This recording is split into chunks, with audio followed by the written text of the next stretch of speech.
What's going on? You know what time it is. Once again, this is the Birdcage. Hey, we got On The Perch special edition. We got Birdcage alumni returning again back to the nest after he flew the coop and went to Indiana for a little bit. We got Mr. Daniel Flick in the building. But before we get this thing started, hit that like and subscribe button. We're going to go ahead and get this thing cracking. We're going to get all your questions answered that you got for the offseason. Let's go.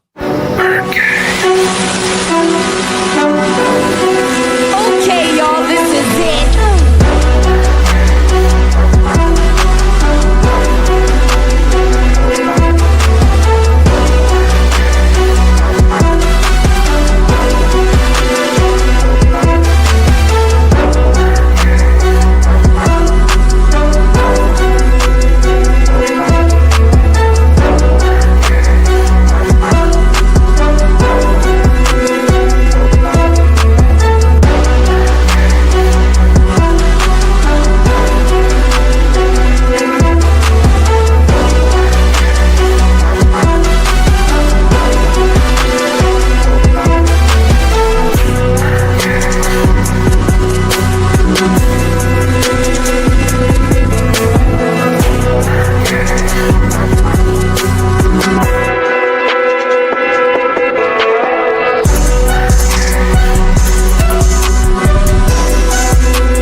Has landed. Welcome to On The Perch.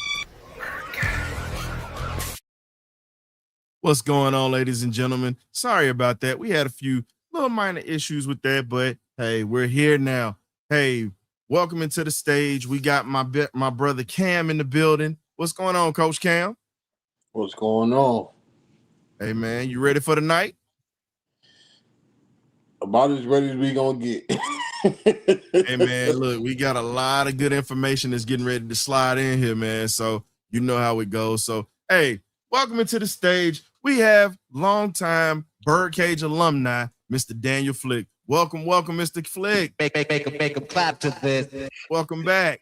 Appreciate you. You know what? I'm really thrilled to hop back on with you all, especially for all of our incredible audience here. Ryan has been hitting me up for about a year now about hopping back on the show with you guys. So I'm thrilled, Ryan, to be back on, and that's been one of the cool parts of my last month and a half is just being able to jump back on a lot of the shows I was on prior to leaving. And I love that you were always so you made it a priority to remain in contact, and I always really appreciated that. So happy to hop back on with you guys, and I'm sure we got a lot of ground to cover. So Look, yeah, man. Look, when we call you family in the cage, I mean that. So again, from Miles Garrett to many we try to reach out to, and we still try to stay in touch with you guys over your busy schedules, just like we have lives outside of this busy, but we definitely try to keep in touch with everyone we talk to. So, man, thank you for taking time out of your busy schedule today to chop it up with us. Of course, man. I wouldn't have it any other way, man. So the first, before we get to even Falcon business, now, how does it feel to sit at the winner's table with a championship now? Because you watch my dogs get 2 of them. Now you finally got Indiana to win 1. And how does it feel, sir? Yeah, it's so interesting, right? Because to cover a 3-9 team in 2023, to being able to see the transformation up close, and to be able to be there for the whole ride and get to cover the Rose Bowl and to be back in the Benz and see that place about as loud and energized I've ever seen it before. And then obviously being in person, being able to cover a natty was a dream come true. So the whole playoff ride was just a big blessing, and it was just an incredible thing to be able to see so many cool venues. And obviously you watch all those games just on TV. So to be there, to be present, to see it all up close was super neat.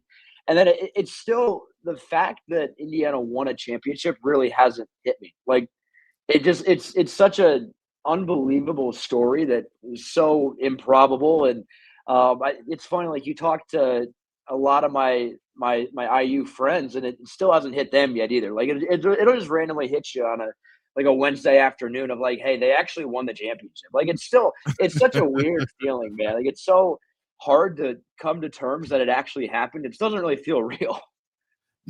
Now you see how us Georgia fans felt after that 40-something year drought, because some of us weren't alive when Georgia won that natty. So when we saw that, I know how you felt. But Yeah. the one thing, I respect Kirk Cignetti and what he's done from James Madison up until Indiana. But now all the slander he's been throwing out for the SEC. Nah, we got to change that. He didn't face Kirby yet. He's faced everybody else, but he hadn't faced the big dog who runs the conference right now. But you know what? He's a heck of a coach. I respect him.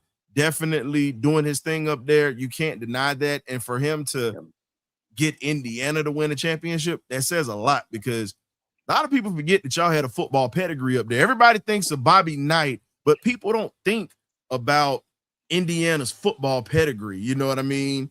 Right. And it's crazy. It's crazy to think about, Yeah, man. I mean, the before Sig got there, they were the all-time losingest program, right? I mean, even still in the early November, they were the all-time losingest program. And now I think even after winning, I think they're, what are they? So in 16-0 this year, they went 11. So they're 27-2 the last 2 years, and they're still, I'm pretty sure, the second losingest program of all time. So they're still, I mean, there really is very little to write home about what Indiana, because like, I mean, the Rose Bowl was their first Rose Bowl trip since 1967, right? Like, and then before 2024, when Sig got there, and they made the playoffs that year, their best season in program history before that was probably 2020.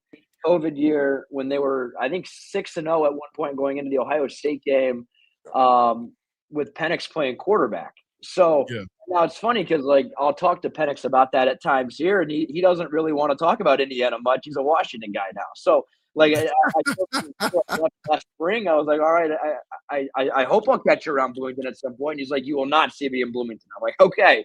So it's funny because, like, that was for the longest time the guy that everybody clung to and was like, that's the guy that led us to our best year ever. And then so like to just kind of see it all shift. And I mean, it was super interesting covering Cignetti just because I don't think I'll ever cover anybody quite like him as far as how hard he worked and how smart he is. Like that, he talks the big game and obviously he backs it up, but everything that he does is very intentional. So the shots that he takes is as much for his own well-being as his team, as what I've learned about him. And he's trying to make sure he wants everybody else to, hear that. Like, he's not going to say it just to say it, but he wants his team to hear what he says more than I think most coaches do when he talks with us. So that's one thing about him that I've grown to really respect and appreciate, is that he kind of always has a message on his mind of what he wants his guys to hear. And so when he's with us, he would convey the message to us the same way he would try to express it to his players. So really a unique mind in a lot of ways. And I learned a lot from him. Man, you were just talking about Penix at Indiana. You look at the likes of George Taliaferro, Earl Faison, Antoine Randall. I mean, when you talk about so many guys that have come through that program that were great, that did well in the NFL, a lot of people forget about Indiana. And I think in this sense, I think that's a school that you can't forget about. Unfortunately, we had to deal with Tracy Porter 2 times a year when he was a Saint. So when we look at it, Indiana has always had players that have come through. But when you talk about now that Cignetti has won, and you're talking about now it's going to be a hotbed of talent, Atlanta, the last player that we got from Indiana that actually gave us a lot was Tevin Coleman. So when we look at Indiana, I'm incorporating this with the Falcons now, ladies and gentlemen. That's going to be another hub that they start pulling talent from on the regular now because of the type of coach that's there and the talent. Just like they finally woke up and started drafting Georgia players. Thank God. Thank God somebody in the front office has got the left side of their brain working right up the street. But let me stop clowning, but let's get to the nitty gritty with this here. So talking Falcon football, you just got back this year. When you look at the energy from when you left, when Raheem Morris was here, to what it's like with our new coach, Kevin Stefanski, at this point, what do you say is the difference when it comes to the energy in the building from players staff. Well, we already know Mark Zeno's gonna say what he says. I love him, even though he comes off as a little tough-hearted because he's prior military like myself, so I get it. But a lot of people don't care for him too much from opinions.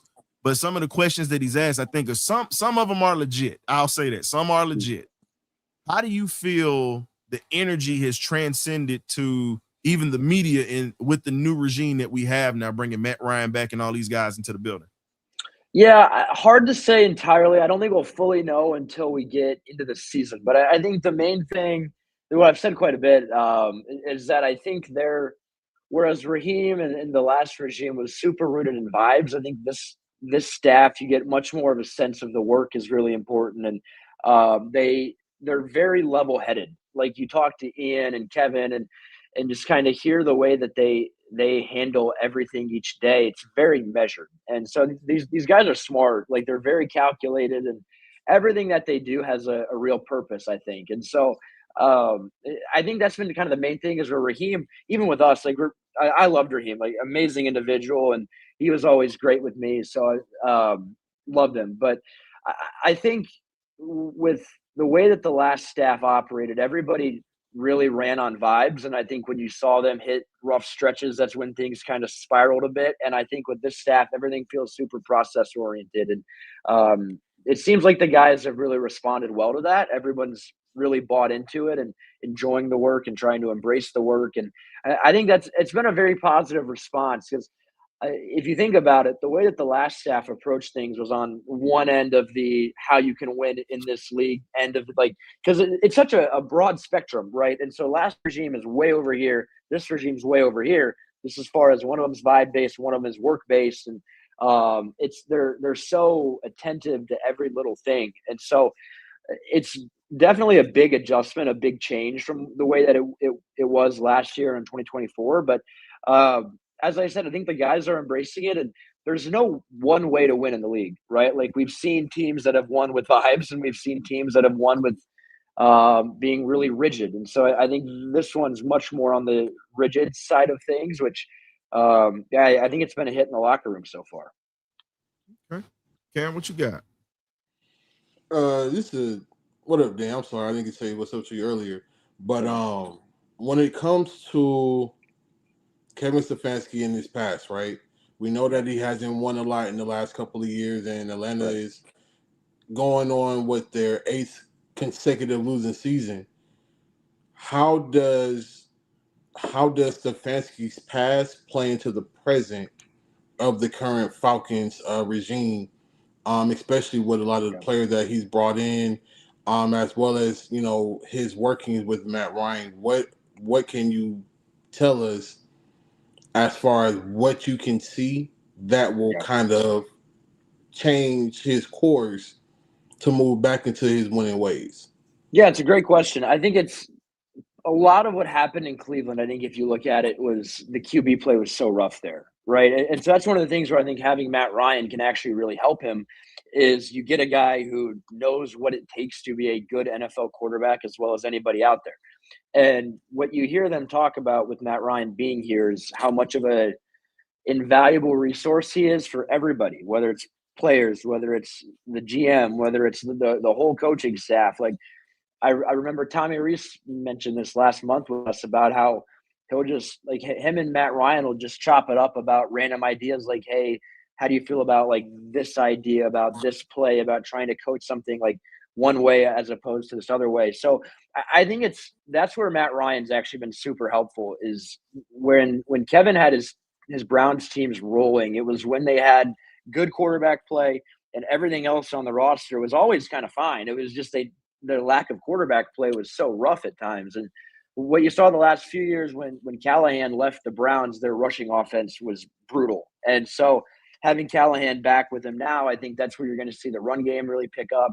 And if you can just get a solid level of quarterback play, I think it changes everything. So I think what you hear from a lot of these guys who've had the jobs prior to and then lost their jobs and they land this other job, like a lot of it's just a learning experience of where did things go wrong, what happened. Because a lot of these, like even with Kevin, I mean, you won the League's Coach of the Year award twice, right? So his highs were super good there. And it's Yeah. the Browns, which historically has been so rough. So, I mean, it's the fact that he had 2 really good years is very impressive in its own right. So, I think for him, it's just finding ways to revamp what they do at quarterback. And aside from that, I think they're pretty confident in everything else. It's just having a new roster, having talent across the offense, and finding ways to help out the QB is really important for him.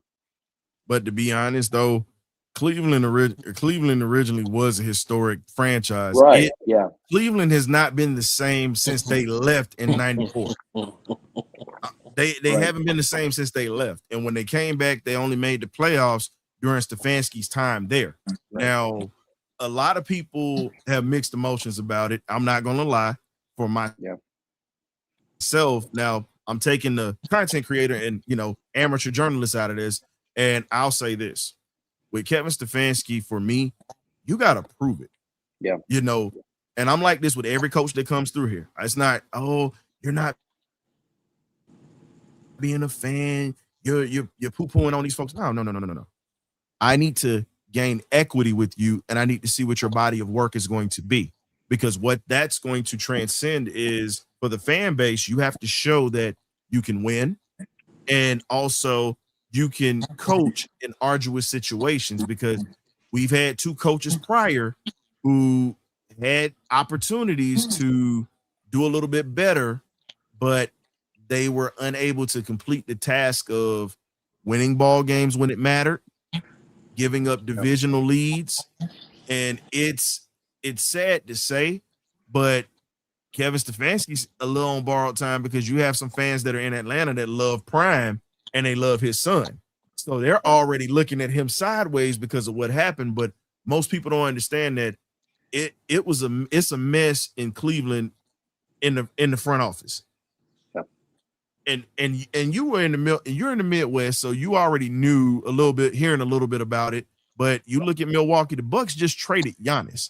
The Cleveland Browns owner also owns the Milwaukee Bucks. So that should tell you how messed up it is right now, because you let a superstar, a champion superstar, Finals MVP, just walk to Miami. So so now I'm starting to kind of look like, okay, all of it wasn't on Stefanski. So what do you think he has to do this season to win the city over? Well, the fans that are just waiting to see what he's going to do, and then the fans that are non-believers, because you got people that's going to believe in everything the Falcons do is right. That's just some people fan that way, but then you have the ones that you got to just prove it to. What do you think he needs to do and accomplish this season to gain that type of trust? Winning games, man. Right? Like, I mean, that's really the whole organization at this point is you have to win. Like, at a certain point, you have to win games, and you can only sell hope for pretty much until the end of August, right? So the last handful of months you spend it trying to sell hope. But you're right. Like, once you get into the season and everything matters and everybody's watching what you do, everything that he does will be very closely evaluated. And I think he's got a plenty long leash within the whole organization. So I don't think that the organization is inherently going to be hinging on everything that he does, and I don't think his job is at risk or like his seat's hot or any of that. But I think within the city, to get respect, you got to win games, and obviously it's a very passionate fan base, a great fan base in my opinion, that when you win really rallies behind you, and it's completely justified in my opinion. If you don't believe quite yet, I mean, you don't really have much to point to say, yeah, he's going to win, right? I mean, he won in Cleveland at times, but the 2 years that he won were great. The other 4 were not. And so you look at that, and then Atlanta's last year with a winning season was 2017. Everyone's tired of losing. He's tired of losing. The organization's tired of losing. The whole city's tired of losing. So, I mean, it is a trust thing, and I don't think you can build trust through words. I mean, I thought Raheem, he is such a positive and uplifting individual that he did a great job of trying to sell hope, right? And I don't think you're going to get that from Kevin. He's much more of he's a quieter individual. I think he's very, very direct in what he says, and I don't think he's going to sell hope on a dream that he hasn't proven he can accomplish. And so I think he understands that. I think the organization understands that. He's got to win games, That's what the league's all about. And I think at the end of the day, the city will rally behind him no matter where he's been, no matter what he's done, as long as he win games here. So that's honestly as easy as that, I think. Okay. So while we at it right now, we're gonna take a quick commercial break. Got to do that. Got to pay some bills. Hey, we'll be right back with you guys. Hey, y'all tap in. Inspiration comes in many forms. However, we've got a way that we can get your mornings jump started and your days with a shot of Quavo, hosted by inspirational guru Cinque Mentor, better known as Scoop. He's going to have a lot of positive outlooks and from a different perspective on how to handle situations. You don't want to miss out. Catch him daily in the mornings and in the afternoons. Welcome back, ladies and gentlemen. You know, will like I said, we got one more commercial break we're gonna take in a little bit, but you know, shout out to our guy, Cinque Mentor, better known as Quavo. He's got his own commercial now, just like the boy has his own money. He's big. Y'all got to tap in with him with great morning motivation. Facebook, TikTok, X definitely puts out some great information every day. If you're struggling in your daily life, you know, spiritual life, this is what we also provide. One of our members does more than sports. He provides a lot of motivation and inspiration. Trust me, I know he's got me through a tough day or two. So getting back to tough days, we'll talk about this topic. We ain't gonna spend too much time on it because we already know how it's gonna go. But there's a fan base that's actually split right now on how they feel about Kyle Pitts is getting that money before Bijan Robinson. Why do you think the Falcons decided to hurry up and pay Pitts and they want to play chicken with the Detroit Lions right now? Because we already know that the chess match is between these two organizations. So who's going to have the highest paid running back at this point? Why do you think they took care of Pitts first and didn't let him earn that money just yet? Yeah, the timing of it, Ryan, was really surprising to me. Like, I went on a radio show a few weeks ago and they asked me about if I thought it would happen right now with Kyle Pitts. And I was very surprised that what I told him at the time was with the way that they pitched the tag with us back in the spring was they needed more time to evaluate him.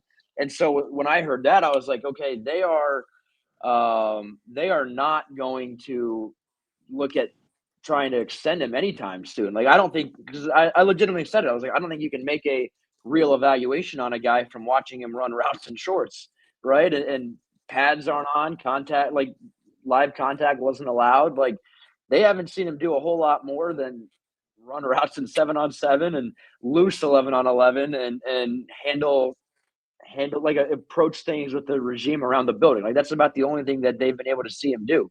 And so I was surprised that it happened when it did, to be completely honest with you. I think what helps his cause is you get Koger back, and him and Koger were super close. So you get a position coach back who's seen Kyle at his best, and you bring in a head coach who got his first. When Kevin was in Minnesota, he was an assistant quarterbacks coach, but the tight ends were the first position that he had complete authority over. So he kind of has always had a very soft spot in his heart, I think. And then when he hired Tommy Rees in Cleveland in 2024, he also coached tight ends. So you get a staff that's completely bought in on, they love their tight ends, and you see Kyle Pitts and you see him run and you see him walk around the building. And I think anybody who loves the position can look at Kyle Pitts and think, I can fix him, or I can get him to what he ultimately, like what his talent suggests he can be.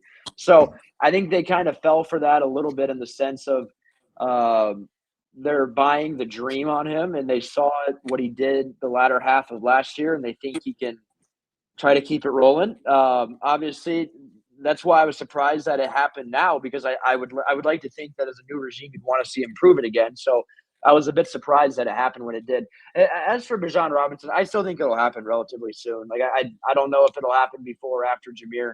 The interesting thing about that, I would ask you this, Ryan, how much do you think the running back market, how high can the number actually go? Like in your opinion, do you think that they'll actually reset the market? If they do, how much more above the market will they go? I don't think, even if they wait and they do it after Jameer, I'm not sure too terribly much how much it would actually change the number. Just because I think there's not a cap, obviously, but it feels like there's a little bit of an invisible wall there of how high a running back can actually be paid, if that makes sense. No, it makes perfect sense. I still think that they're going to reset the market because, again, when you saw Saquon Barkley get that money in Philadelphia because of the 2,000-yard season he put up, and then you saw Derrick Henry get his money, and then Christian McCaffrey is pretty much going to get his money in Frisco, of course, because of what he means to that offense. You look at what Bijan means to Atlanta. Look, I say this. I'm one to come on record and say, look, I'm a Jalen Carter dude. I love defense. Now, I'm gonna be honest, the only running back that I truly loathed was Sweetness. That's my idol. I still stand on that. Greatest running back to ever, football player to ever play. I'll challenge that with anybody. But when I look at Bijan Robinson and I look what he brings to the table as a running back, you're talking about a guy that, and to me, a lot of people kind of chuckle. I say, if I'm gonna go old school running back, he plays exactly like Thurman Thomas in his prime. Then he has a little mixture of the Damian Tomlinson when he was in San Diego, when you look at his game. But you look at the route running, you look at the fact that he's become a better blocker because when he first got to Atlanta, he struggled with it. I think that he's an all-around back, and I think what he brings to the table for Atlanta really makes this offense go. So I believe that they're going to reset the market with that. For me, I would have paid him before I paid Kyle Pitts because again, it's going to cost, and we have to make sure that we have a team around because there's a small window of opportunity to have so much talent because everyone is going to want to get paid, period. So for me, I would have tried to lock him in for cheap. Pretty much I'll put it to you like this. I want Ian Cunningham to take a page out of the Hawks general manager, Mr. Unsey, from what Unsey has been doing. He's locking talent in for cheap, just like AA with the Braves. They're locking talent in for cheap for long term. And you don't want to be stuck to where you can't make any moves financially if you have to go get somebody because injuries happen every year. Knock on wood. And a lot of people are gonna get pissed when I say it, but it's okay. You got a quarterback that is a hit away from becoming a vegetable. I make the joke about it, but I pray that does not happen because we were concerned about Tua when he got hit in Miami because we actually did a show on that talking about the safety of a player.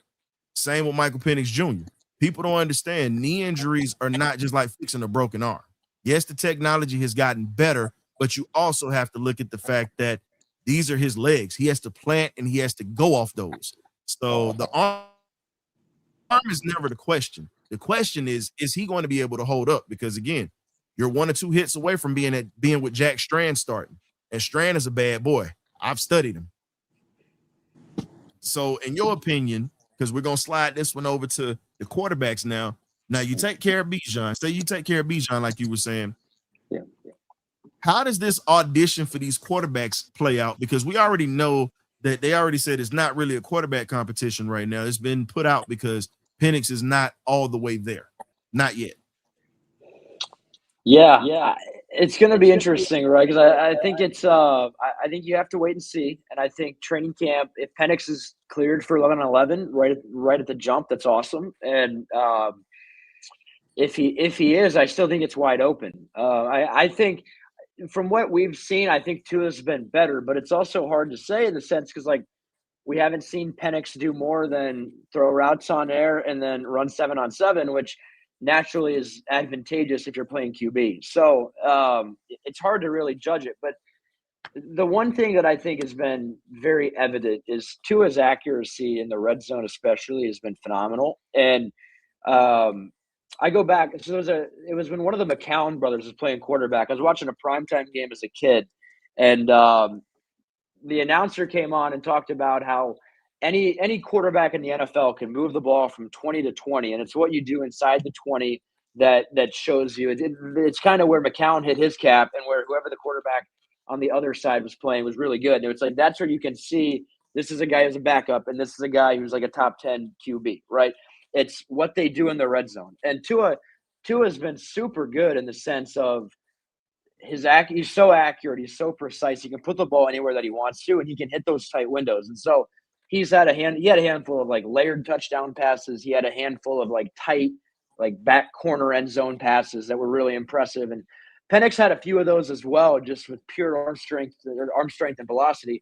It's just Tua's felt a little bit easier for him just because he can put the ball anywhere that he wants it. So from what we've gotten to see, that's why I kind of left OTAs and minicamp under the impression that from what we've gotten to see, I think Tua has just an edge in terms of where he's at and where he's how he's been able to execute the offense. And I think it's big for him that he's had more reps and more time in a new scheme and with new receivers to kind of improve chemistry and that kind of stuff, because obviously it's a remade receiving core as well. And so that's a big advantage for him. And I don't know. I'll go into training camp with it still relatively open, but I think that where things stand and what we've seen, I think the Tua that we saw in OTAs, and obviously it's OTAs and there's not a live pass rush and you're not in pads and all that, but I think he would be a pleasant surprise for a lot of viewers because he was pretty impressive, I thought, anyways. Cam? So you hit on something that I wanted to ask you earlier, but now that you brought it up again,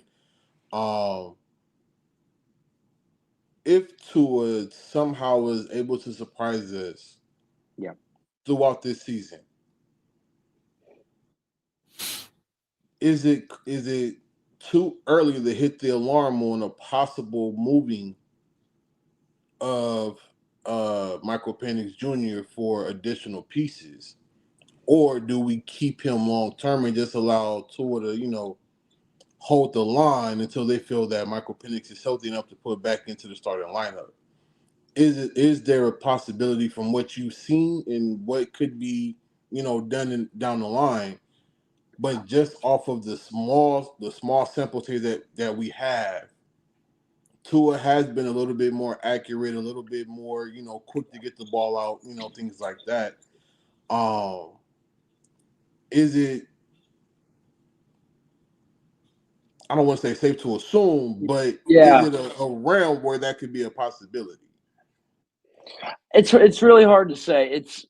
I think just considering what Tua's gone through in the past, and then who else they have in their quarterback room, I don't think they'd move off either of them in season anyways. Like I think at the very least, you have to get through this year with them both, I think. And so that would end up being a conversation for the offseason, probably the spring. But I also think it's a real possibility. I'd put it at a very high percentage rate that we'll see Michael start at some point this year, whether it's injury, whether it's level of play. Either way, I think there's a very good chance they both start at some point. So it's what he does, right? Because then there's also the world where maybe he loses a job in camp, but maybe in limited action this year, he looks great and he becomes a valued trade commodity.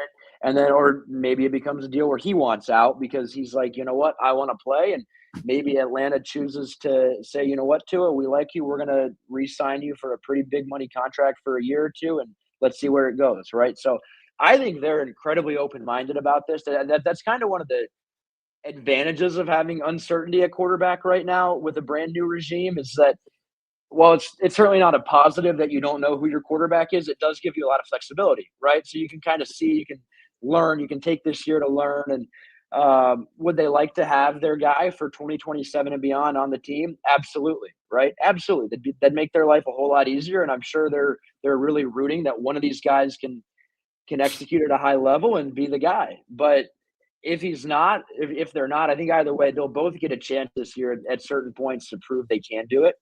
And it's up to them ultimately, right? So I guess we'll see. I guess moral of the story, answer the question, we'll see. But I think I think they'll both be on the roster the entire season. I think they'll both play at certain points. And I think it's kind of a good thing for the organization that they've got two guys who all the players are very high on in the sense of how they lead, how they carry themselves, and the level of play they've shown relative to what they're able to do at this point has drawn a lot of praise as well. So I guess we'll see how it plays out, but they're in kind of a unique spot in that aspect.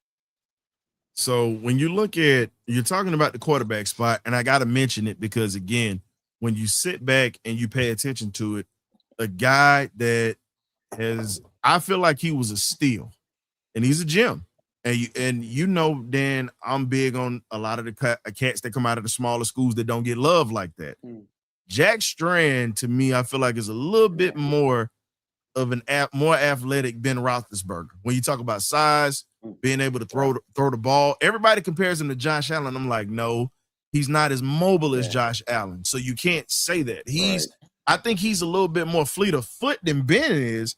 But when you talk about the same intangibles, being tough, move around in the pocket, make a play, can fit the ball into the window, this is another guy that's on this roster that I feel like he's going to pass Trevor Siemian. That's just me. Maybe I might be wrong. But what did you see with Jack Strand coming in here? Because he's also been getting first-team reps from what we've been reading in a lot of articles and things of that sort. How has he impressed so far?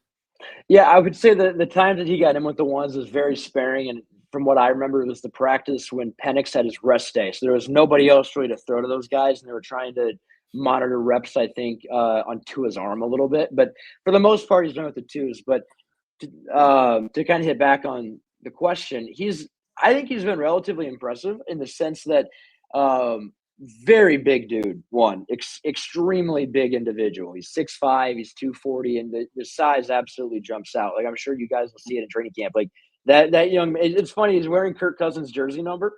And so I went out there first day of OTAs. I'm like, wow, Kirk had a great offseason, huh? Because I mean, the guy he's got 3 inches on Kirk, 20-something pounds on Kirk, and it's like incredible. But anyways, huge individual. He's made a handful of really impressive throws. I would say that in the non-red zone portion, that Jack Strand probably had the most impressive throw that we saw in our 5 OTA plus minicamp practices. As a deep ball to Drummond down the right sideline that I think it was right sideline that Drummond dropped. But it was kind of fair because the week before that, Drummond beat somebody and Jack overthrew him by a couple yards. But Strand threw a lot of solid balls, I thought, and really big arm. The athleticism you can definitely see is not – he's a little bit of a statue, I think, at times in the pocket. And when he gets moving, his linear athleticism is actually pretty solid for a guy that's as big as he is. So I was impressed by that part. I think he's still slow to process. I think that's kind of his next step is adapting to NFL speed. It's a big jump, and you can definitely see that at times where it takes him longer to work through reads. And he definitely had more scrambles in his reps than the other QBs did. I think I think there's a good chance he ends up back on the practice squad. Whether they keep Siemian as QB3 or they just run with Michael and Tua on their active roster, I think comes down to how much they trust the health of their top 2 guys. And then if they want their third quarterback to be a veteran who they can play if need be, or a guy they can groom and say, hey, we like your upside, and just try to see what they can do with him long-term from a talent perspective. So I thought he helped himself from the time that you arrive at rookie minicamp and you're an unknown, small Division II quarterback to where we're at now. I think he did a good job and he handled it well. And I think that relatively speaking, the reps that he was out there were still valuable for his receivers, which is a good compliment in the sense that it wasn't like there was such a substantial drop-off that it affected everything else. I thought he held his own. And so I'm excited to watch him in training camp. I think he's an interesting long-term prospect. And I think the organization would be pretty happy if he could stick on the – we'll see after the preseason, but I think practice squad would be a good spot for him. Okay. So before we get to the defensive side of the ball, we're going to go ahead and take one more commercial break, last commercial break of the day. Hey, y'all sit back, relax. Hit that like button while you're in here. Don't just sit in here and just chill. Hit the like button for us. It's the lifeline for us, man. Help tip your barber, tip your bartender. You can tip us with a free like. We got you covered. Stay tuned. The Birdcage LLC looks to do it again. We got the Falcons Steelers watch party September the 13th, 2026. What location do you say? At Dave & Buster's in Marietta, Georgia. Now hand me about 4 or 5 little biscuits. I sure am hungry. On the game day menu, there will be sliders, wings, fries, bottomless non-alcoholic drinks, but we also have a cash bar for those who want to get their drink on, and also we have a full-fledged menu with waiters and waitresses that are going to take your orders. Also, we have on the ones and twos DJ Swats in the building. We're going to have former ball players to come through to the party. Your ticket also registers you for a raffle giveaway. Hey, we got to hit this thing hard like we hit the Saints. Make sure you get your tickets. You don't want to miss. You know how we get down. You either get right or you get left. Go.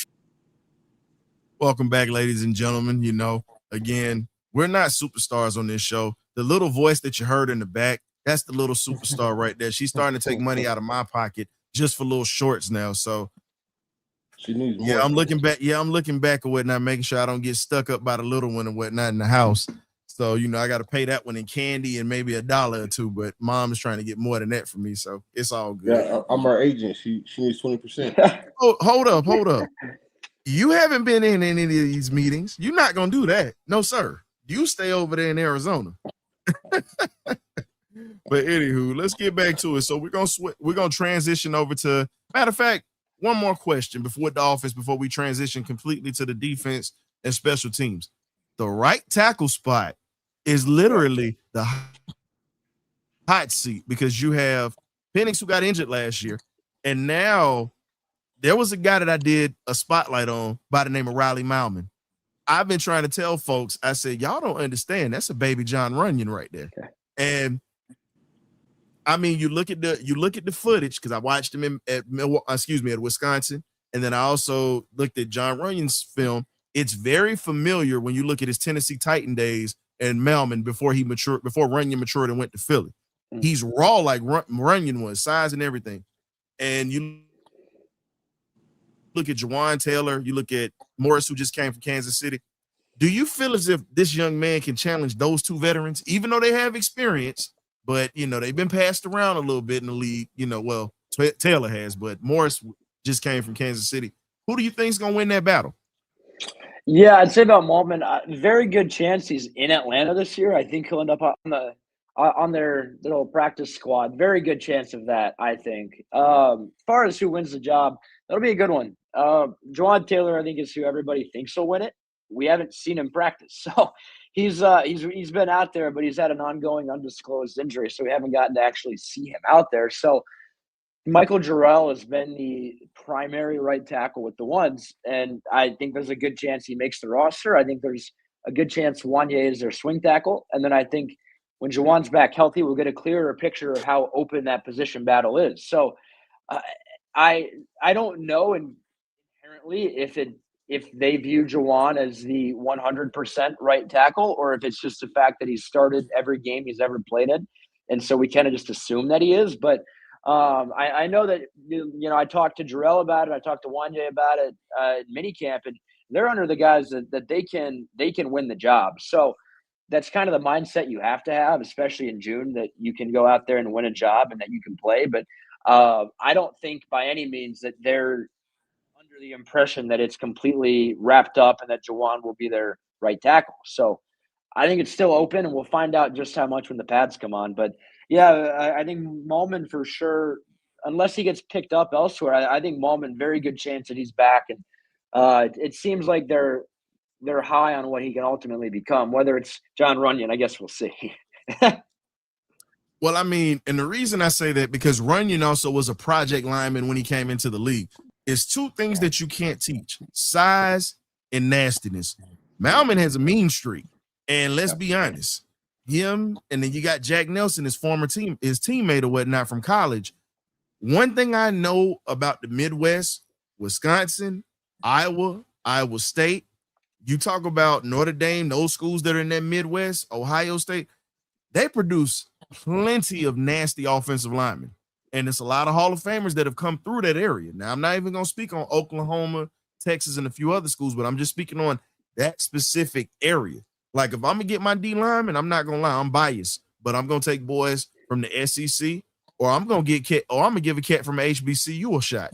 Because, like I said, you look at Mr. Robert Mathis, who should be in the Hall of Fame as well, Indianapolis Colts, Alabama A&M star, Atlanta, Georgia high school legend, and our boy Quavo's former teammate, so I had to throw a little plug in there. But when you look at guys that come from that area, you just know certain regions produce certain things. California, quarterbacks, Texas, quarterbacks and defensive linemen and some skill position guys, wide receivers, running backs. It's just that area alone, I'm going to take linemen all day. So Malman, to me, I think he has just as much of a shot to move up pretty much off of the practice squad and get some reps, because you saw Kobe Bryant do it. And we switching this to defense, because here's a hot take a lot of people are talking about. A lot of people think that Avion Terrell is just going to take Kobe Bryant's job right off the bat. And we still got Mike Hughes in the building. What is it that you see between the competition between Avion and Kobe Bryant, a guy that worked his way up from being an undrafted free agent, gave a future Hall of Fame receiver and Mike Evans hell last year in his true first start, and just really worked his way up and has played well at that cornerback spot. And then you got Avion coming into this situation that's not proven yet, hasn't stepped on the field, but they're going off the credibility of some of his height and some of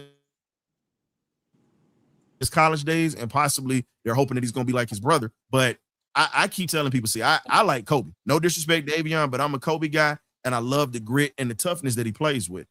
But what do you think is going to match up with this competition battle with these two? Yeah, it's super hard to get a gauge on where Avion is at right now. Just from he only did individual drills the first 2 OTA practices, right? And so then when he came back in for their third week of OTAs and then into mandatory minicamp, he only worked with the third team secondary as an outside corner. He didn't do anything inside. He was only outside. And so training camp is going to be a big judge for him, because like you hear their staff talk about him, and they're extremely high on him and extremely high on what he'll be. And they think they are of the belief anyways that he can help them this year right away, whether it's inside or outside.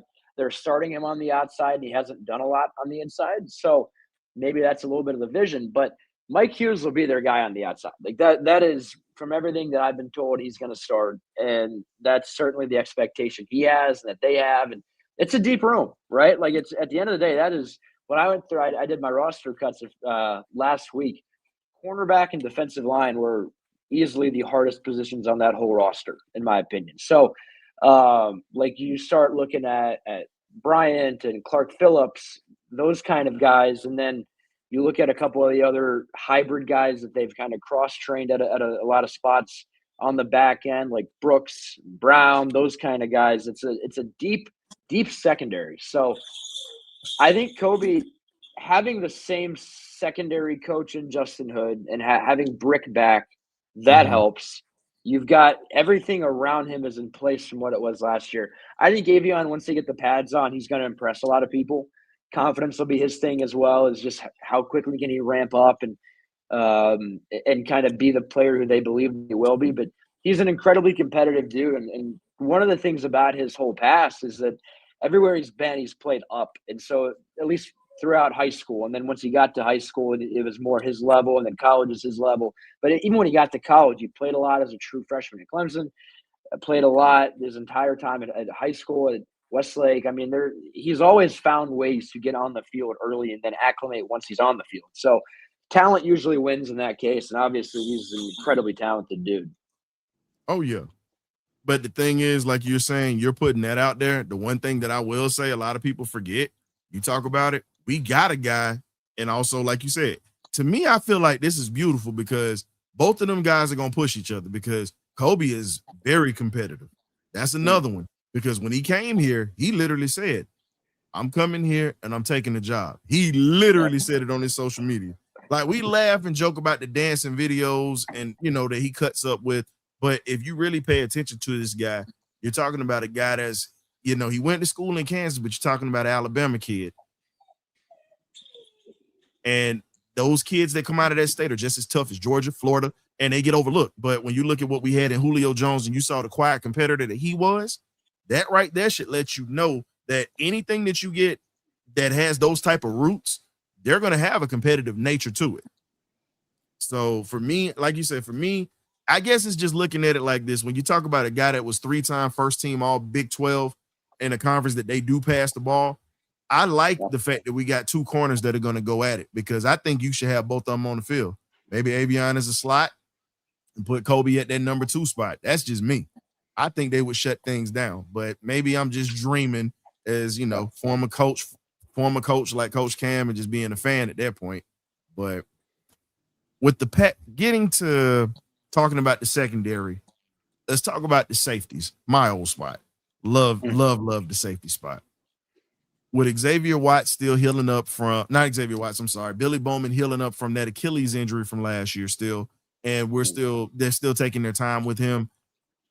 How valuable is it going to be that we still keep Bates around, but next year they say that he's possibly going to be one that has to get paid, but you really kind of got his replacement here with Bowman and Watts. Do you think Atlanta keeps him, or do you think they try to shop him after this season? Yeah, I mean, Jesse, I believe he's going to the last year of his contract. I could be wrong about that, but when he signed, I mean, so I think this will be it for him. Whether they bring him back probably depends a lot on what happens this year, right? Because if he's the same Jesse Bates he's always been, he's going to have a great year, and then he's going to get paid somewhere. And I think the Falcons not being able to retain Caden Ellis and what would appear to be not willing to meet the number that he got in New Orleans would imply to me that maybe from a value perspective, makes me think anyways that they wouldn't be willing to meet the price with Jesse Bates. So it certainly wouldn't shock me if this is his last year in Atlanta.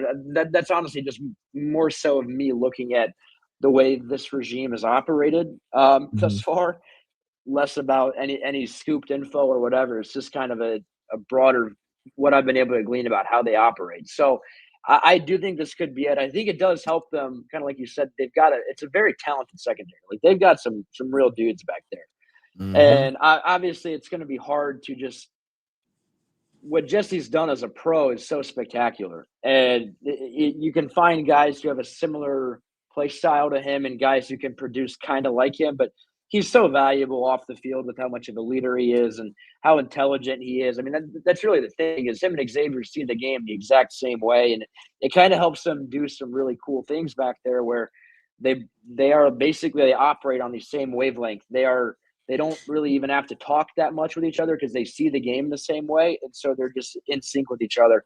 And that's just such a big help for a secondary. So whether you can find a guy who can do that, who can match what Jesse did on every single level feels incredibly impossible just because he does so much, right? And there's so many small things about him as a person, him as a leader, and then obviously him as a player that's so special that he'd be a big loss. But yeah, I mean, it does.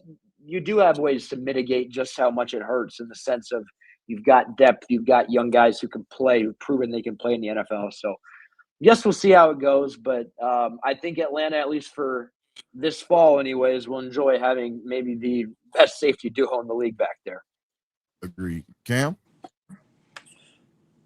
You stole my question. I appreciate it. But just to kind of double back just a little bit, with as great as Jesse Bates has played, and like you said, he is coming up on the end of his contract. And with Billy Bowman still, working his way back to the fold, because I believe him and X-Man will be the starters. Yeah. Will the move for Jesse Bates be more so of a generous thing for Jesse, depending on where we are in the season, record wise, or will this be more of a try to find someone to come in and help us because we're moving toward the playoff push? So is it more so of a let's do right by Jesse and move him somewhere if we're not winning, or is it a let's move Jesse to try to get more pieces that'll help us, further along in the season, that'll help us, push towards a playoff berth or even a championship? Yeah, I certainly think if they're winning games, he'll still be here. So at that point, you're just going to lose them in the spring. But yeah, I mean, if the season goes completely off the rails, right? I mean, you have to look at it. That would be, I mean, it's obviously their first half of the year is super hard. Like they've got a lot of hard games. And I mean, yeah, if you're at the trade deadline and you're 1-7, I mean, people are going to want Jesse Bates. So at that point, I mean, you'd probably look around and at least consider it. I'd be very shocked at any point if they traded him or did anything like that. He strikes me more as a guy who will be here the whole year. And even if they are losing games, he's such a valuable part of their locker room. And when you're a brand new regime and you're trying to establish a culture. I think having a guy like him is super helpful. So I'd be relatively shocked at any point if he's moved. But yeah, I mean, if they do have a really rough first couple months, he's probably one of those guys. If you start looking at expiring contracts, about guys who could help a playoff team, and absolutely about a guy who deserves to be done right by. I mean, you probably have to look into it, but at any point, I still think it'd be a relative surprise if they moved him, just because of how beloved he is in that locker room, and how much he can help them kind of implement, even if next year is a rough year, kind of the ground floor of a culture they're trying to build. So, other question we got for you is this: you talk about the linebacker room. You look at what they brought in, Christian Harris, Divine Diablo. You look at draft pick that we pulled in, kid from Oklahoma that's going to be a bit of a tweener. When you look at this linebacker room, and you saw the difference between the linebackers that we had before you left and what we have now with more athletic linebackers like a Channing Tindall that's coming here from Miami. When you look at this room, what is the thing that impresses you about the linebacking core as a whole so far? Yeah, great question. A lot of flavors, right? Like that's the thing is, whereas last year you just kind of you had your main guy in Caden, and then you had your alien a little bit in what Divine Diablo can do and just how he looks. I mean, that's a big dude, right? But they have a lot more versatility and more flexibility this year, which I think they had to do, right? Like when you lose Caden Ellis, because he was all those ingredients blended into one just freak athlete and incredible player, that it forced them to add new pieces and to add guys who could wear so many different hats, right? It's funny. So when their linebackers coach Rude was available in earlier mid-May, I was asking him about how you replace Caden. I was kind of just like spitballing various methods you could take. So I was like, on a passing down, if you wanted to, you could say, you know what, Harold Perkins, you have a great history of high pressure rates and rushing the quarterback and playing a line of scrimmage. Maybe this is where we put you. And maybe we say, hey, you know what, Kendall Daniels, you played a lot of safety. We're going to put you back here.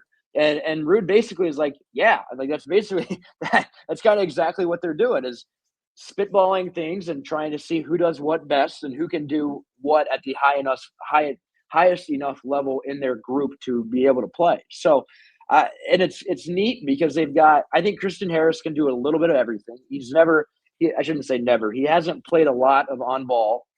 So whether you ask him to do the mug looks or whether you ask him to do more of the rushing the passer stuff, that would be a little bit new for him. He's spent time on that this offseason trying to get better at it, but that's where having Harold Perkins helps you. That's where maybe you let Jalen Walker do that. If that's what if you want to move him around just a little bit and expand his versatility a little bit more this year, maybe you let him do that, and they've got so many guys. I think that's the most impressive part about it is the flavors. They have so many flavors now, and it's going to help them do a lot of cool things. I think where you can get creative and how you move guys around and where you put them, and it gives Jeff Ulbrich a lot of options. So he wasn't happy with himself last year for not maximizing Walker's versatility, and I think now he's got more guys on his plate that he can move them around and he can let them do various things, and it's going to be kind of up to him now because obviously he wanted Caden Ellis back. He was very passionate about that in the spring before free agency when he talked, and obviously he couldn't have Caden back. So now it's kind of up to him to make do with what he's got.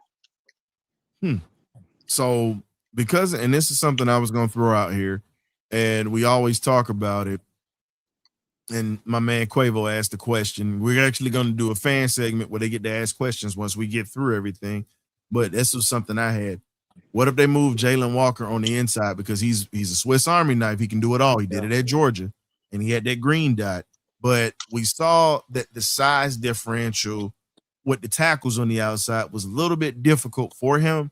But when you look at how he can eat up space, fast, physical, violent at the point of attack, if you move him to the inside, do you think you get a more athletic Caden Ellis at that point? I certainly think you could. It's hard just in the sense of they're very passionate about wanting him to be an on-ball guy. And And so, like, they've been very clear on that. Even Jalen talked about this, his very first OTA availability. He got asked about how much is your role changing? You know, are they trying to do new things with you? He's like, my home is still on the edge. And so it'd be an interesting thing long term if they slowly move him more and more off ball as he approaches his next contract. But I think, at least for the time being, they want him more as an on ball guy. I think that's where they see his most value. They see him as a guy who can wreck games playing on ball. And we'll see how it ages. Because I do think he'd be a heck of an off ball linebacker. And I think that was kind of the neat thing about his profile at Georgia, was that he could do so many things. He could wreck games from so many alignments and doing so many different things. And that's why I think Ulbrich was a little bit upset with himself from how he used Walker last year. And so I do think they kind of have to have a clearer plan this year for what they want that to look like. But I don't think they're going to put him in space a whole lot. I just don't think that's something they really want from him at this point. I think they want him attacking. I don't think they want him dropping. So if you commit to playing him off ball, I do think it would work. I just think they committed so much time last year, this staff especially, to getting him to be a good edge rushing linebacker, outside linebacker, that is, a guy who can play on the ball.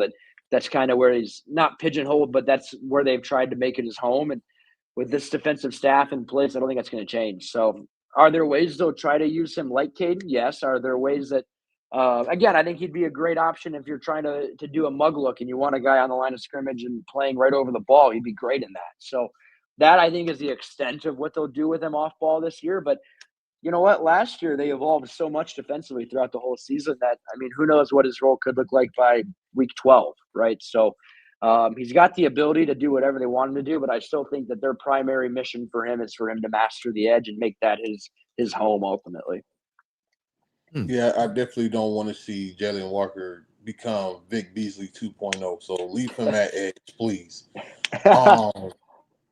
But this is pretty much my final question for you. For some of the fans out there who don't know some of the players that we currently have on that are here that have been brought in, what are one or two players that you would say keep an eye out on, as far as from what you've seen them do, that might be a good addition to this team moving forward? That way we know who to look at and kind of see, what they bring to the team, things like that. So, like, if there's one or two players that we should keep an eye on, who do you think those two players are?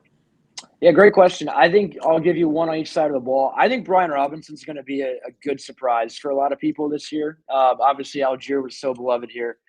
And big shoes to fill if you're Brian Robinson. But the thing about Brian Robinson that's impressed me is you watch him move and you watch him run routes and catch passes, and he's a much better receiving back than I expected him to be. And so is Bijan still going to significantly out-snap him and out-touch him? Yes. Is he going to have a larger role than what Algier had last year? No, it'll probably be around the exact same. But I still think Brian Robinson had a really good month and a half. Like his start in Atlanta has been very impressive. And again, trying to replace what Algier meant to this offense and how beloved he was here is not an easy task. But I think fans are going to really enjoy him. And it's a guy who was an RB1 in Washington, right? And then lost the job eventually, and really had a hard time coming to terms with being a 2. But what better guy to be a 2 with in preparation of playing with Bijan Robinson than McCaffrey in San Francisco, who those are legitimately 2 of the highest ranking yards from scrimmage guys the last 3 years. So he knows the role. He knows what he'll be asked to do. And I think he's very much well positioned to execute it. So I think he's in line for a good year, I think, as that RB2. And then I think defensively, I could pick a number of guys on the defensive line, but I think Deshaun Hand will be one that people really get to like. It's kind of fun. Like, you look back at his pro career, and last year was kind of year one of him as a guy that started every game. He was always a rotational dude who just kind of had his little niche, and I think he'll still be more of a niche guy in Atlanta just because there's so many guys on that front who can play, and they're going to rotate so heavily. But you look at what Deshaun Hand can do just as a pure run stopper. Like, they're calling him Kingpin because he's got to be the guy. Like, that's been their whole thing with him, is you've got to be the guy who can – you are our very first line of defense on every single running play, and you have to dominate it. You have to control the line of scrimmage. So no matter what, he's in a very important role, especially for a defense that struggled stopping the run last year. So he's got a big responsibility, and I think he's the guy that they believe will significantly help their whole run defense. So I think Deshaun Hand could be a pleasant surprise. There's, again, a handful of guys, I think, on that defensive line and edge rushing group that are going to be interesting. And one last extra name that I'll throw out there, not a new guy, but a guy I think fans are going to be really interested in seeing. I think Braylon Trice will be a fascinating preseason watch. He's finally healthy. Here's the question. Is he going to be able to get on the football field, or is he going to have, or is he going to be like Troy Anderson and still have property at Piedmont Hospital or whatnot? Because, Troy Anderson actually bought out, he bought out a floor, right? We tease it on here, and we say he's got what we call the tapioca lounge. You know how they have the tapioca pudding in the hospital? He's got a tapioca lounge, and Braylon Trice had green jello hall, pretty much. I need them to get out of there if they're gonna play. That's what I need them. I need them to get out of there if they're gonna play. That's just me. Right. And what I would say, Ryan, is Troy has been out there, like he's been present at practice, but he still hasn't actually practiced. And that's the main thing, is that Trice has actually practiced. So Trice has been out there with the third team defense and looks healthy. Everybody says he's in a good spot. So I'll have a story on him up at some point in the AJC over the next few weeks about guys liking where he's at. And he's drawn a lot of good reviews from a variety of people. So he is out there, and people are saying he looks healthy, and that he looks athletic, which is a positive thing, because you could certainly be, sapped of athleticism when you've experienced as many injuries as he has. So we'll see. I think preseason he'll be a fun one to watch. So very different end of the spectrum as far as how fans perceive him, but he'll be interesting. And obviously a lot of people really rooting for him just because he's had a really hard go of it here for the first 2 years as a pro, being such a highly touted prospect. Look, I'm just tired of saying he got real estate up there. We make, I make joke about it or whatnot. Look, we want all these guys to be healthy. We joke about certain things here. We do. We got to make it a little light because, again, it's a serious situation. Hopefully, if he sees this, he takes it as a joke because, like I said, I don't hope for nobody to get hurt or whatnot because, again, livelihoods, and they have lives outside of the game, and they got to live normal. But you know what? It's entertainment. Got to make a joke out of it because, again, it's a bad situation, but you got to make fun of bad situations. This is what life is about. Take lemons and turn them into lemonade. Got to joke about it. Now, if he's sensitive about it, I apologize, sir. If you do see this, if you don't find it humorous, I apologize. So I'm saying that now, but I'm still going to crack jokes. That's just what we do here too. But I'm glad that you got a good laugh about it, Daniel. I'm glad that you thought it was funny. But we really want him to get out of the penthouse in Piedmont and get down to the grassroots of the Mercedes-Benz Stadium. That's what we need. Because again, I talk about championship teams, playoff teams. You have to have adequate depth. If we don't have adequate depth with the defensive line, with the offensive line, and being able to rotate guys, it's not going to work. Because truthfully, look, the heartbeat of this football team is going to be this offensive line. That's really every football team. The heartbeat of a football team is an offensive line. Your defensive line is your pulse because they control a lot of the game up front, just like the offensive line. If neither one of those have depth or players that can fill those roles, you're going to continue to lose ball games like we've been doing the past couple of years. It's just simple. But we have pieces. The question is, can they put these pieces together? Can they make this not just adequate? Can we make this a competent unit as a whole? Because it's no good if you got the defense that's balling out like they did last year, and then the offense is up and down like a roller coaster at Six Flags. It just doesn't work that way. So lastly, I always talk about the third part of the game that most fans don't like to talk about: special teams. We brought in punters, we brought in kickers, and we just brought in a rival punter from New Orleans who, I mean, hey, I'm not mad because he averages 45 yards a punt, pretty much. Good leg, durable, and a lot of his punts were inside the 20, and a lot of his kicks were inside the 20, but no one is looking at that part. How do you see the punt competition coming down, and how do you see our field goal kicking situation getting, because last year it was atrocious? Yeah, I don't think there will be too much of a punter competition. So Hayball is kind of unique in the fact that he's Australian, and so he's their IPP player. So he'll be there.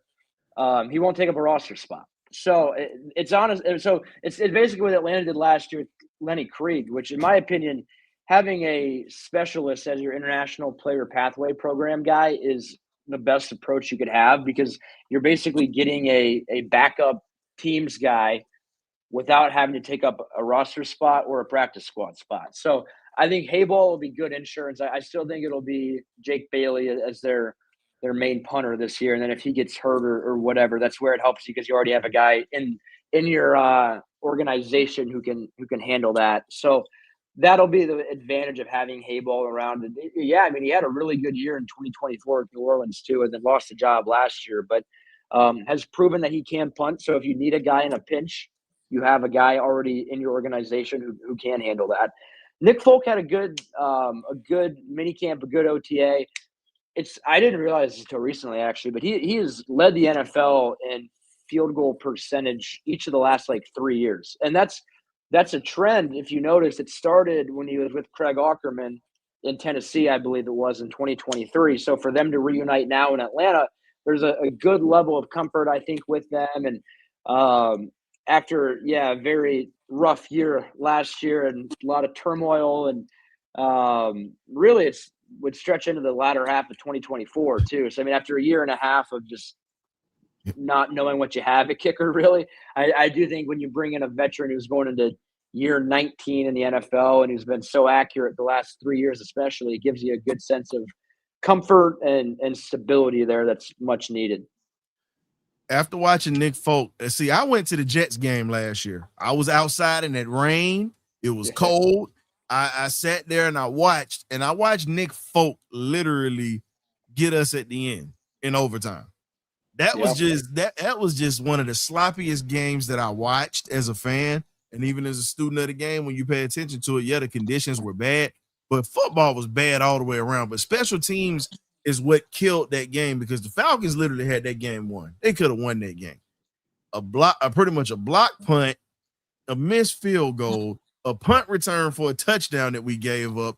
I mean, it was awful watching that. And then Folk breaks the Falcon fans that actually travel to the game's hearts in the cold, and that really killed the opportunity of having a wild card spot. Pretty much that killed the opportunity, because if they don't lose that game, the Panthers don't get that spot.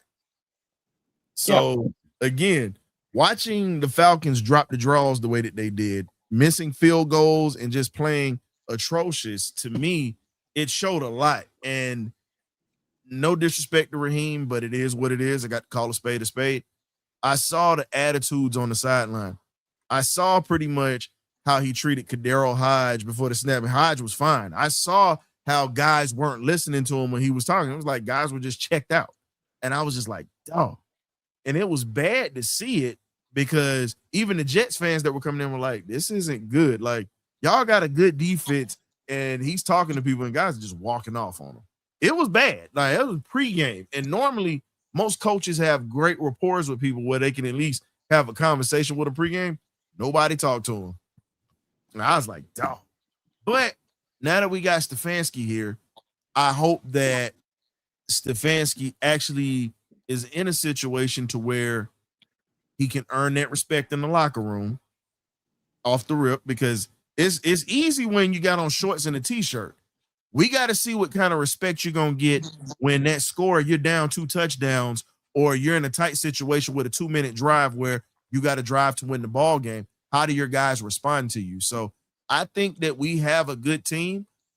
I'm not putting expectations on them, because I feel as if the first year he's got to get it together, period.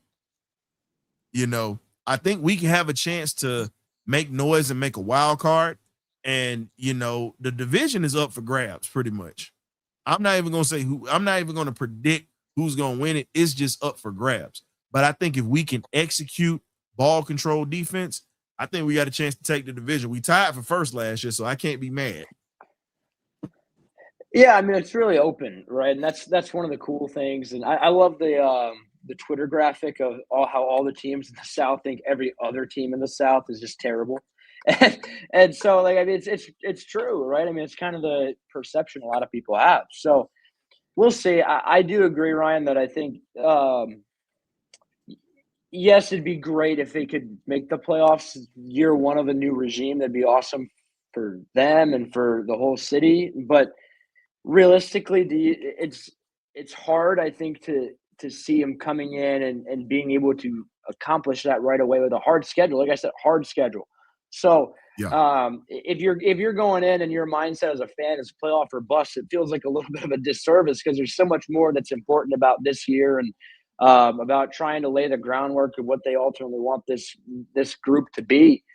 So I guess we'll see, right? But that's why I do think, kind of to go back to what you'd mentioned earlier about if you're Stefanski, how do you win the city over? It's going to be hard in year one, and it's going to require patience, and that's where it gets tricky because when you're going on what is this 9 years now without making the playoffs, 8 years, it's hard to have patience, right? So that's where when you're an organization, you eventually reach a point where enough with the excuses, you have to win games, and I think they're confident that they have it trending in the right direction.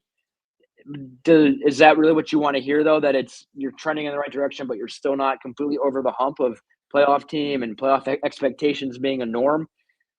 I mean, you got to get there. You ultimately have to get there. So if they can find a way to make it, that'd be a tremendously successful year one, no matter what it looks like, no matter if you have to win the NFC South at 8-9, like no matter what it takes, if you can get there, it's a great year. So I know that's what they want. That's what they're really hoping for. And it's the NFL. I mean, you got talented dudes, and ultimately you got to execute late in games. So, because I mean, you could look back at last year's roster, last year's team, and say if a couple plays here, you win the South, you're in the playoffs, you win 10 games. Like there's so many small things like that in the NFL. So, you absolutely, in my eyes, can't write off the playoffs, but you also have to enter the year quite open-minded about it too. This is the last thing we're gonna do. Just if you give us 2 or 3 more minutes, and then we're gonna let you roll. So we got fan questions because we saw some people in the chat that wanted to ask a quick question. So I'm gonna take the first 3 questions that you guys have from Mr. Daniel Flick, and then we're gonna go ahead and wrap this thing up. So if you got any questions you want to ask, now is the time to ask because you have a Falcons future legendary beat writer.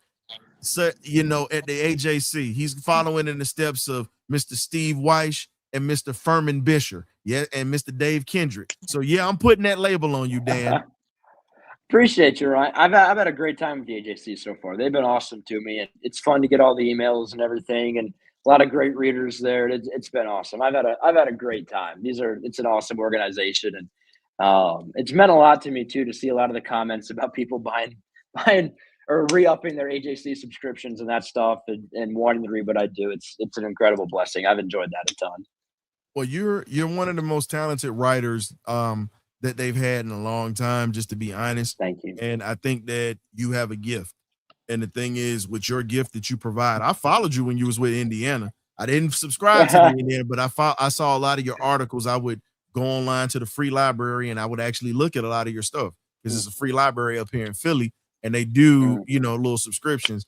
And like I said, man, you have a talent, you have a gift. Continue to keep God first and continue to keep expounding on your talent, because if you don't, it'll be a pitiful waste if you don't, sir.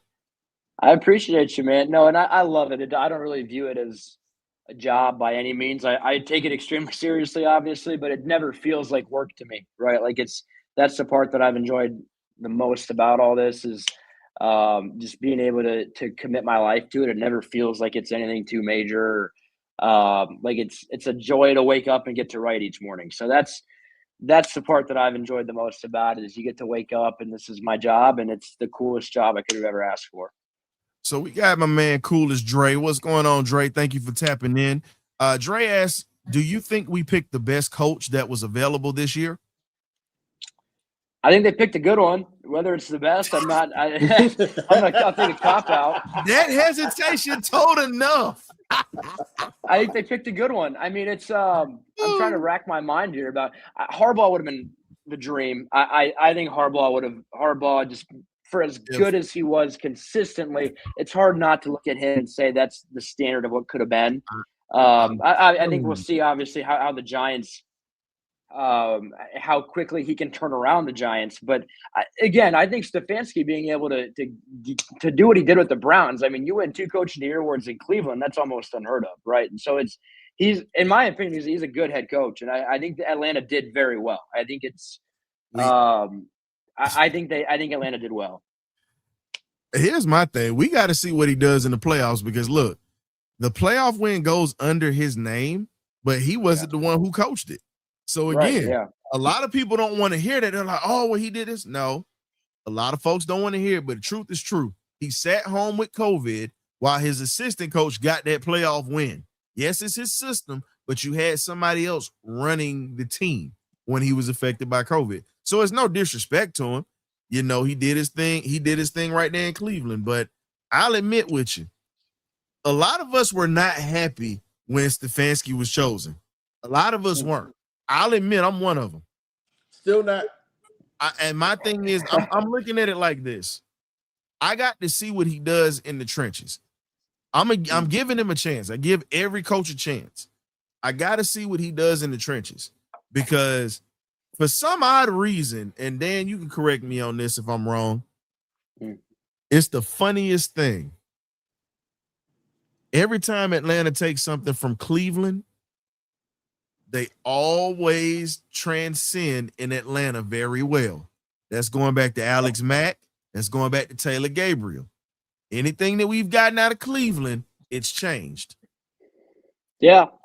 No, yeah. And again, I think Stefanski did a good job with what he had in Cleveland. And it's hard. I mean, when's the last coach before him that lasted as long as he did in Cleveland?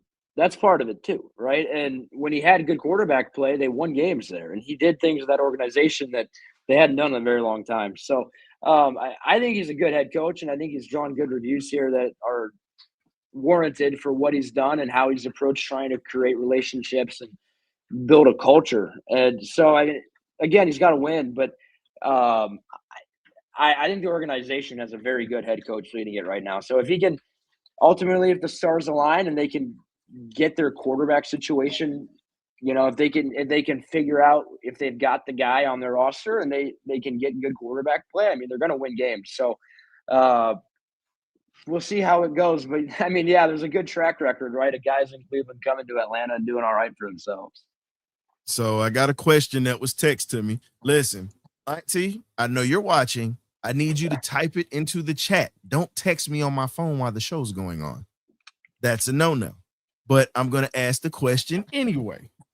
So shout out to my aunt. She's a huge Falcons fan, definitely a fan of the Birdcage, but she's a little older, so she's watching it on her phone, but she texts me instead of putting it in the YouTube chat, which I don't understand. All right, so the question that she has is this: what type of mentorship do you think that Alex Van Pelt and Bill Callahan, who's a former offensive coordinator, they're going to have on Tommy Rees? Because everywhere that Tommy Rees has gone as an offensive coordinator, it has not panned out for him because he's been passed around more times than the Blunt and the Snoop Dogg video. It's just what it is. Yeah, I mean, they've got a really – because it's funny because you look at those guys and you look at Engstrand, who was the Jets offensive coordinator last year. He's now the passing game coordinator in Atlanta. So you've got at minimum 4 guys, maybe 5 guys on that offensive staff who have called plays before or who have been in positions of being able to lead a team. Like even Robert Prince, the wide receivers coach, was the Lions interim coach in the COVID year, I'm pretty sure. So you get there's a lot of veteran voices on that offensive staff that there's a good respect level from those guys heading toward Tommy Rees. You can really feel that. And they've got a lot of cooks in the kitchen, but they've found ways to balance it. And so I do think it helps Tommy. I think it helps him to have Matt Ryan. I think it helps him to have various guys he can bounce ideas off of. And and there's guys there who are proven to be good NFL play callers. So he's going to have to find his rhythm and see how he wants to use guys here. And it's all about, again, I think establishing a rhythm of who you want to be, how you want to call plays, how you want to string things, and what you want a good sequence to look like when you're in the box. I don't know if he'll be in the box or where he'll be. We'll ask that in training camp, I'm sure. But I think he'll be fine. I think he's got enough voices around him where if you're a young offensive coordinator or at least younger coach who has had mixed results in that role in the past, to be able to have the voices around him that he does is very helpful. So he'll be in good shape, I think, as far as having guys to lean on. If he can execute, that'll be up to him. But he certainly has a lot of good voices to lean on. Cool. So we definitely appreciate you coming through and giving us some time tonight, Mr. Flick. Can you tell the folks where they can find you and how they can support you? Yeah, I'm on Twitter at @ByDanielFlick, and then all my stories are on AJC.com. Every subscription that we get makes my bosses happy. So in turn, that makes me happy. But no, I mean, I usually plug all my articles on Twitter and everything like that. And I do my best to respond to as many comments and questions as I can, because I've always prided myself on that. And again, I'm here to report for you guys and to try to be a voice for you guys. So the more that I can help answer things and help you guys get to know the team that you love so much, that's why I have a job. That's why I'm here. And I want to help as much as I can, and really appreciate you guys having me on. We definitely appreciate you coming on. Hey, tell Zeno, just calm down in the press conferences. Because you listen, that old military army officer that we hear it comes out sometimes.